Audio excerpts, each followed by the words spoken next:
Dear Ministers, Deputy Prime Minister, Ambassadors, ladies and gentlemen,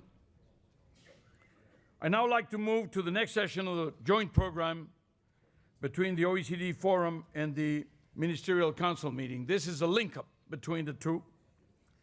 Launch the Spring 2015 OECD Economic Outlook. Now, I'd like to share with you the core messages of the Outlook before I hand over to our Chief Economist, Catherine Mann, who will take you through the projections and some of the key challenges that we're facing by the policymakers.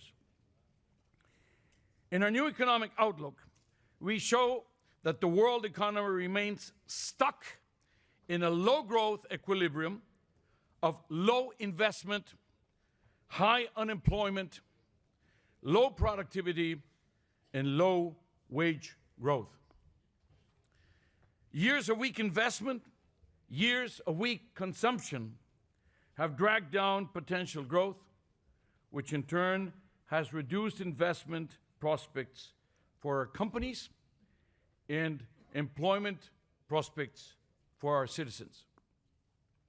The process of healing from the biggest crisis in our lifetime has been slow.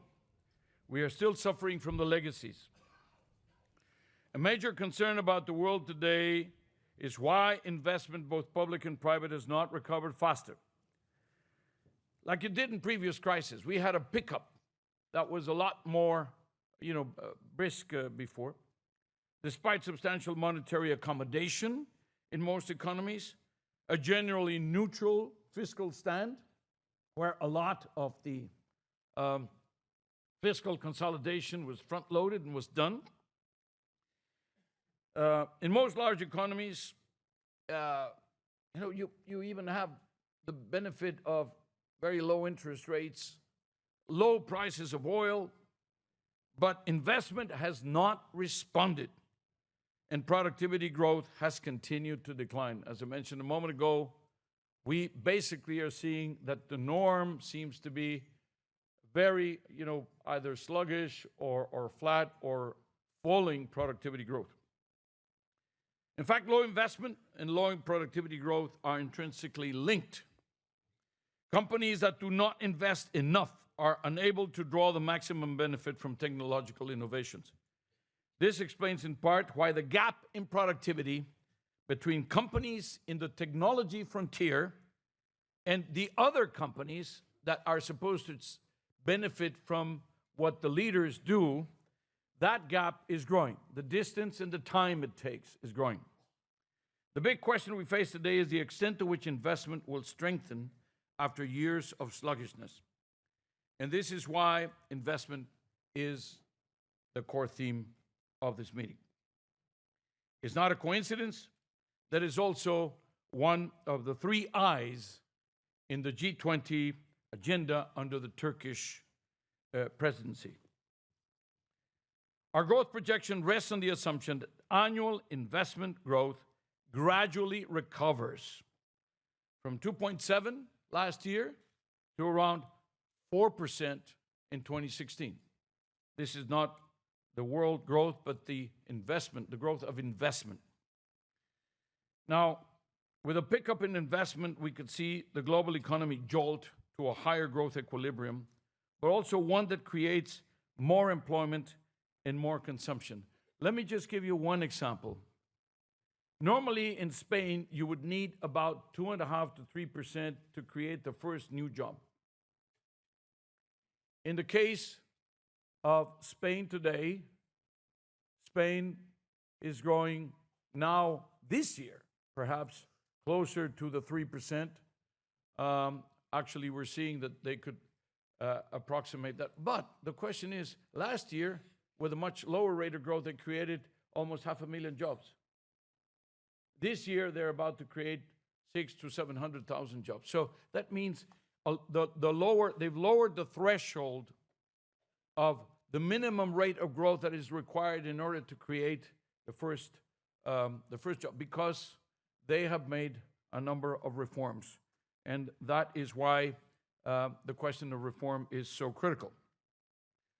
Under our scenario, what we call our baseline scenario, global GDP growth would gradually strengthen, would reach close to 4% in 2016. Again, it's like the 4% in investment growth, so they go together. One will generate the other. If investment is there, growth will come. And that will, just to give you a size of the damage of the crisis, that will get the world economy to cruising speed. We will recover the 4% cruising speed growth of the world economy only 8 years after the crisis. This is the size of the damage, and this is the depth and the breadth of the challenge. Under our baseline scenario, the unemployment rate in the OECD area would fall to 6.6%. Better than today, but it would still leave 42 million people out of work. 8 million more than before the crisis.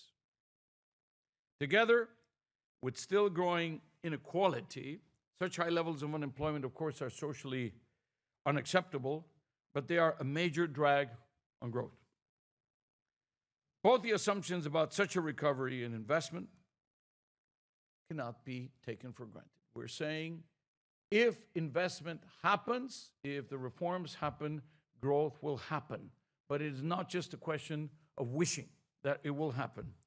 Indeed, to achieve higher investment, governments need to use all the policy tools they have at hand. Balanced policy packages are required to combine mutually reinforcing monetary, fiscal, and structural policies. Here we have another case. Mexico put on the books in the last 2 years 12, 13, 14 fundamental reforms, many of which required constitutional changes.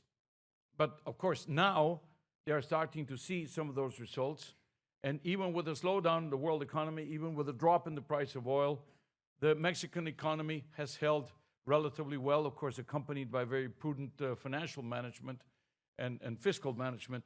But again, reforms work, reforms pay, reforms have a dividend. Now, there are some issues that come up rather obviously. One is collective action is crucial. In today's highly interconnected world economy, the impact of joint action is bigger than the sum of its parts. Some exceptions, some examples. The 2% growth, the 2% additional growth target that the G20 proposed. And the 25 for 25, that's closing the gender gap, the gender participation gap in the labor markets by 25% by the year 2025. These are two examples. The 2% growth and the 25 at 25 are very good examples of what I have in mind when I say collective action, because it would not be possible without the synergy of everybody moving in the same direction. Second, we need to reduce policy uncertainty. Uncertainty weighs very heavily on investment decisions. This starts by adopting credible strategies to ensure fiscal sustainability, while allowing the fiscal space for raising public investment in skills, green infrastructure, and innovation. We also need effective international collaboration, like in the first case, to deliver policy action on trade, on international taxation, on climate change, all major sources of uncertainty for corporations and investors. It's about signals, it's about messages, it's about the language that you're putting out there, telling people what's going to happen. The third is improvements in the framework conditions. Regulatory barriers still hamper competition. Regulatory barriers, therefore, hamper productivity and investment growth, especially in the services sector. How can we attract more investment in Europe, the Juncker plan, if we do not yet have integration on telecom or on energy or on electricity? It makes it more difficult simply because you do not have an integrated market that investors can look as one, but rather a series of fragmented national markets. Access to credit remains a problem in many countries, especially for small and medium-sized enterprises, while the large multinationals are parking their profits and not investing them, sometimes investing them in buying back their stock. The strengthening of the global recovery also hinges on avoiding some of the downside risks. There may be some turbulence from the normalization of interest rates in the United States. We'll have to see how we come out in terms of the discussions in Greece. That may be rather imminent. Hopefully there will be a deal when so many people, so many smart people, so many important people all try to get a deal. Normally deals are arrived at. Normally a solution is found. And the fact that we're going to the 11th hour, frankly, does not surprise me. We also have in human nature a tendency to leave things to the very, very end, but we'll see. As I said, that is imminent. That's in the next few hours. We're hoping for the best. What about the soft landing in China? Well, we're hoping for a soft landing in China. We're actually projecting a soft landing in China. The question is, to what extent and how does that happen and how does that affect the outlook? So, ministers, ambassadors, ladies and gentlemen, we are still in a B- world economy. But it's possible to move up from this B- situation. We can get A grades. A grades are within reach. But this will not happen spontaneously. But we can make it happen. We can design, we can develop, we can deliver better policies for better lives and get A grades. Catherine Mann, Chief Economist, you have the floor.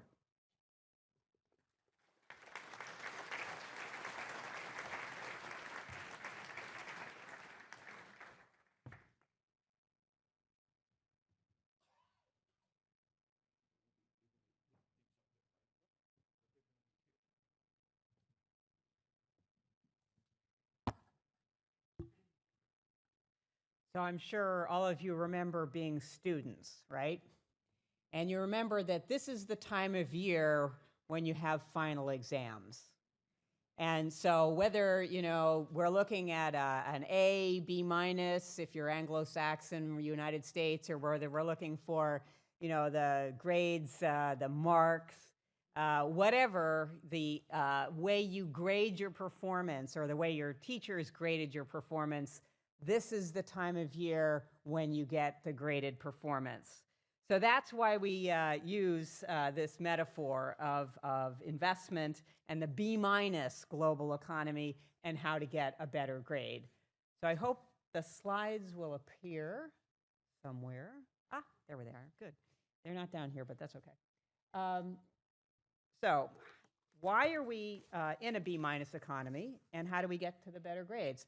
So here is our overview of our global growth projections. That global growth is projected to strengthen, but it remains below its long-term average. So there are a couple of things in this chart that I want you to take note of. One is the very deep deterioration in the first quarter of 2015. The decline in growth rates around the world in 2015, principally because of the very bad numbers for the United States, but also for slowing growth.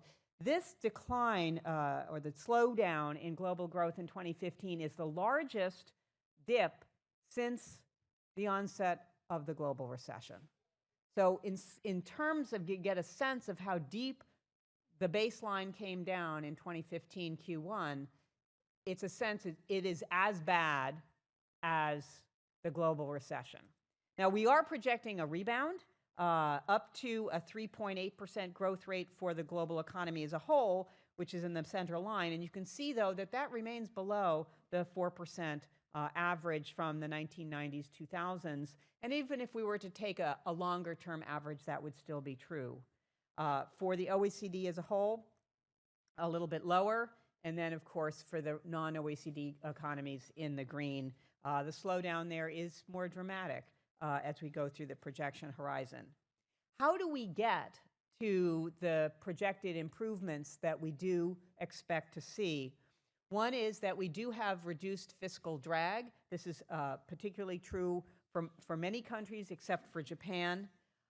We have had a substantial amount of fiscal easing, monetary easing, accounting for about 50% of global GDP. So the central banks, accounting for about 50% of global GDP, have eased in the last 5 months. That has been associated with a currency depreciation enjoyed by virtually all countries, except, of course, the United States. And finally, the oil price declines that we did observe from last summer, even though there's been a bit of a bounce back most recently, the lower oil prices that we've put into our projections adds about a 0.5 percentage point to global GDP.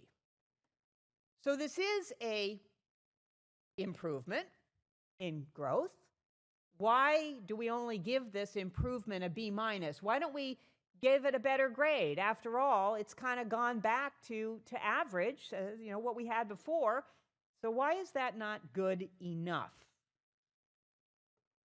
So the first reason why this is not good enough and why policymakers should be coming together with a more concerted effort is that the labor market, although there has been some repair of the labor market, there are significant scars that will not be repaired unless global growth is more robust.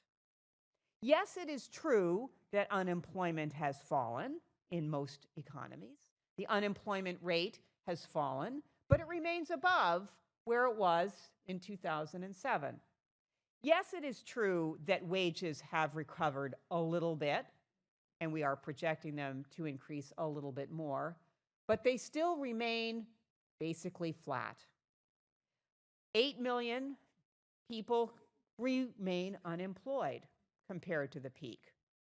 But there are 2 other sets of participants in the labor market that are particularly at risk when we have such a globally slow environment. The first group is the long-term unemployed, which is in the left-hand panel, and you can see how much of an increase in terms of percent of total unemployed there's been of these long-term unemployed from the Q4 2007 period, which was the peak, up to where we are now. These people are becoming disengaged from work, their skills are deteriorating, their ability to get back on track in the labor market will not take place at a growth rate as slow as 4%. We need faster growth in order to bring people back into the labor force, back into employment, so that their skills can be revived. A second group that we're particularly concerned about are the so-called NEETs. These are the young people, 15 to 29, who are not in employment, training, or education. So not in education or employment training. That's what NEET stands for. So these are young people, and you can see in different countries it's different amounts, but in the Euro area, for example, 15%, higher than it was in 2007. These are young people, who are disengaged from education, they are disengaged from work. These young people are the foundation for the payment of Social Security going forward, the payment into pensions going forward. If they are disengaged and do not develop the skills for work, human capital is lost, and the capacity of an economy to grow in the longer term is eroded. So we care about these longer term, these labor market scars, which will not be repaired at a growth rate of 4%. A second reason why we give this economy a B-, and in fact, I'd say this is closer to a failing grade, actually, is that productivity growth really has collapsed. The 4 bars represent different periods of time for labor productivity. The red and the orange are productivity growth both in the recession, 28 to 2010, and the recovery, 2011-2014. In comparison to where productivity growth was in the 80s and the 90s and the 90s and the 2000s, This is dismal. This is dismal. Part of the reason why we don't see wages increase is this, but part of the reason why we don't see labor productivity growing is because there's no capital to marry with labor. The capital and labor marriage is what generates productivity growth, and that's not happening. The foundation for an economy growing forward depends on the marriage between capital and labor. And so our capacity to deliver living standards, increasing living standards in the longer term, is eroded again by the failure to have capital and labor working together. Here's the picture of the investment cycle that the Secretary General was pointing to in his remarks. Again, kind of a failing grade, B minus. The bottom, this picture shows us business investment. So we've taken out housing, and we're not addressing public investment right here. This is business investment. And these are 4 different cycles, each one of the cycles in a different color. And it's targeted for how many quarters since the peak of the cycle. So it's normalized so we can compare the performance of business investment over the cycle. The bottom line is the current cycle, beginning in 2018 Q1 and going through the current quarter. So yes, it was a deeper trough in this cycle, but if we think about how far we've come from in terms of 28 quarters since the peak, there's only a 5% increase in business investment from 2007. In comparison, in other cycles, there would be 40% increased investment or 30% increased investment. So in comparison to previous cycles, we're really failing. The economy is failing in terms of investment. And that creates a demand problem in the near term, but it also creates this supply problem and potential output problem in the longer term. So sluggish investment means the slower rate of growth of potential output. Why should we care about that? Potential output is the capacity of economies to deliver higher living standards to their citizens. It also represents the capacity of economies to repay obligations that have been undertaken and have been made. So potential output growth matters. Labor scarring we already talked about. Stagnant incomes, again, a consequence of a failure to invest is the marriage between labor and capital is not fruitful, wages do not grow, and jobs are not created, and that generates inequality. Finally, failure to invest, as was mentioned by the Secretary General, failure to invest is also associated with a failure to diffuse technological innovations throughout economies, and that too erodes potential output. So what can we do about this? What's our recipe for policymakers to take action? Well, there are 2 types of policies. There's demand management policies, fiscal and monetary, and then there are structural policies. I'll take them in turn. On the demand side, demand management policies do support growth, but they could be better balanced. And this is in a couple of ways. Let's first consider fiscal policy, which is on the left-hand chart. And you can see for several different economies and regions, the change in the underlying primary balance, in other words, fiscal impetus, and how that has changed over the 2012 to 2016 period, both history and in the projections. And you can see that there's less fiscal drag, meaning there's not so much fiscal consolidation happening, except for Japan, which is in the middle. But there's something more we could be doing within the fiscal stance. We could be thinking about changing the types of fiscal spending and taxation within the fiscal stance that would create more fiscal space. So imagine moving away from low fiscal multipliers, like subsidies, towards spending on high fiscal multipliers, like investment. Changing that balance within the fiscal space creates more growth and therefore creates more fiscal space going forward to be spent on other things. So creating fiscal space by redirecting spending towards higher multiplier fiscal activities is a way to better balance in the demand management category of fiscal. Now, with regard to monetary policy, here is the example that shows, the data that shows that 50% of central banks associated with 50% of global GDP have added fiscal easing just this year, an increase from where we were in December of about 15% of global GDP being moving forward on monetary easing. There's not much more to be done in terms of monetary easing. We could be concerned about the costs of monetary easing with regard to asset distortions, being invested in the wrong things, inequality from concentrated wealth holdings, and potentially asset bubbles.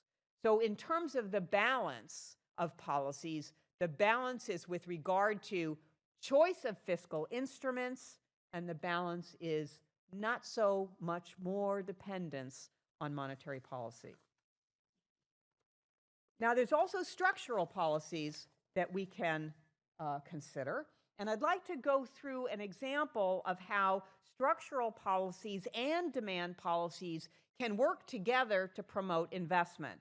And I'm looking at the left-hand panel, and I'm going to move from the right to the left. So if, for example, we could get a 1% increase in domestic demand in an economy, just a 1% increase in domestic demand, then that would lead to an increase in investment growth of additional 1%, 1 percentage point on growth, in a 5-year horizon. So we currently have, in our projections, 2.7% growth rate in investment going to 4%. Just getting economies individually growing faster by 1 percentage point would add a full percentage point to investment growth. But here's where the collective action comes in. If everybody does that together, then we will get a bonus of an additional 0.5 percentage points on investment growth. So we would go from 4 percentage points up to 5, coming from the first bar, up to 5.5, coming from the increase in everybody around you, the neighborhood. Now let's talk about policy uncertainty, of which a number of the issues were brought up by the Secretary General in his talk: China, Greece, geopolitical, fiscal issues, and unsustainable fiscal stances. If we could get a reduction in policy uncertainties, we would add another 0.1 percentage point to investment growth. So at this point, we're up to over 5 percentage point growth rate on investment. And then lastly, but not least, we get to structural policies. We put into place improvements in the regulatory environment, particularly with regard to these network industries, energy, transport, communication, and we're simulate an improvement in regulatory climate that has been done by the OECD before. So we're not talking about doing changes that are outside of the bounds of what policymakers have been able to do in the past, and we add another 0.7 percentage points on investment growth. So when we add all this together, demand that promotes policies that promote demand growth, and policies that reduce uncertainty, and policies that promote structural change, we can increase our investment growth by half again as much as what we are already seeing in the forecast, getting investment growth up to the 6% growth rate potential. If we can do that, we get from our low-level equilibrium, which is where we are now, low consumption, low jobs, low demand, low investment, which is unacceptable because of the way it erodes labor market skills and erodes potential output. We can get from there to the high-level equilibrium, where we have higher investment, which generates higher jobs, which generate higher wages, higher consumption, higher demand, which ratifies the investment. And there is an equilibrium. So we get more demand and more jobs. We get the diffusion of innovation. We get an enhancement of potential growth, which is the capacity of economies to deliver on their living standards in the longer term. So I'll leave it at that. Thank you.